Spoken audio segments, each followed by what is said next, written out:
Welcome to Q&A with me, Kenny V. Today's question, how did you come to be a missionary? Great question. Everybody asks, what's the process? How did you do it? Who did you go with? Let's talk about some of these things today.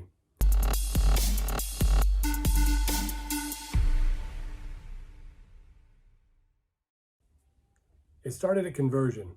A long time ago when I became a Christian and started to read the Bible, I began reading through some of the scriptures and realizing that there was a bigger purpose in life than self-service. I read through verses like Romans chapter 10, verse 14 and 15, where it says, "How then can they call on the one whom they have not believed in? How can they believe in the one whom they have not heard? And how can they hear without someone preaching to them? And how can anyone preach unless they are sent? As it is written, how beautiful are the feet of those who bring good news." I also read through verses like Matthew chapter 28, 19 and 20. I think everybody knows this verse. Matthew writes, "Therefore go and make disciples of all nations, baptizing them in the name of the Father, the Son, and the Holy Spirit, teaching them to obey everything I've commanded you, and surely I am with you always, even to the end of the age." These and other verses like this set the course for the years to come. You begin to realize there's something bigger than just serving yourself, that there's another purpose out there besides you. At 17, I remember dedicating my life to Christian service, walked down the aisle at church, in front of everybody, dedicated my life to Christian service. At the time, I thought it was going to be youth work. I mean, you're 17 years old. Why wouldn't you want to just be a youth minister the rest of your life? So I began to move in that direction, trying to seek the Lord's guidance. Where should I go? What should I do? Long story short, I went through college, kind of failed out of college, joined the Marine Corps. That was the next, I would say, phase or step in this process. Joining the Marine Corps was actually me running away from my decision, that dedication I made. In fact, that dedication was actually more of a promise that I made to God that I was going to go into Christian service. That would come into play later on in the Marine Corps. So during my time in the Marines, I sort of ran away. I felt like it was a Jonah moment for me, where I chased everything else but the promise and dedication I had made to God. While in the Marine Corps, I managed to travel the world. I got to see a lot of places.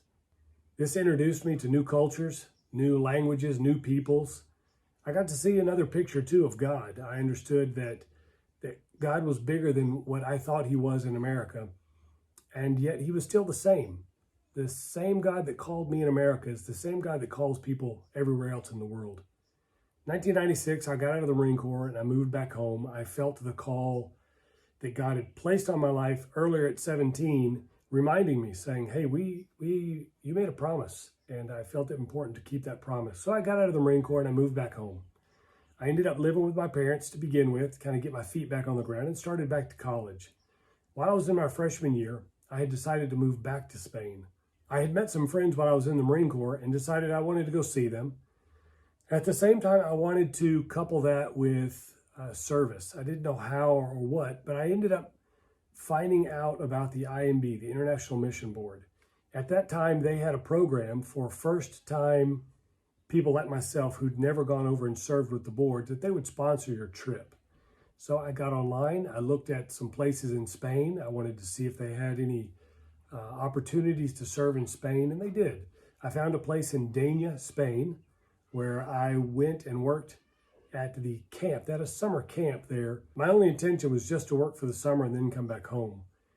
So while I was there, I ended up meeting several people from all over the world, and I also met some missionaries in Spain that came to the camp for one of their meetings, their annual meetings. Met two people, Mike and Susie Hester, had a profound impact on my life. Spent a couple days talking to them. What did they do? I, like you, didn't understand what it was to be a missionary. So I asked them, what do you do? How did you get to do it? Why did you come here? Why did you choose this? All of the same questions. So they spent some days answering those. The one thing they told me that I was going to have to pursue was if I wanted to come through with the IMB, that I would need to go through seminary. So after my time in Spain, I went back to America. I finished college and I enrolled in seminary. It was at that time in seminary in 2000, I began to communicate with the International Mission Board, wanted to find out the process for serving with them. I understand there are many other organizations with whom you can go. At the time, as a Southern Baptist, the IMB was our sending agency, so naturally I started with them. I graduated seminary in 2003, so in 2002, I began the entry process. They were talking to me about being a journeyman. At that time, the journeyman program did not allow you to date, and at 33 years old and unmarried, I did not want to go overseas and start a 2-year process unmarried. So they told me there were some other options, one of which I could go to work for a church for 2 years and accomplish this 2-year process before going in, and then I could come on.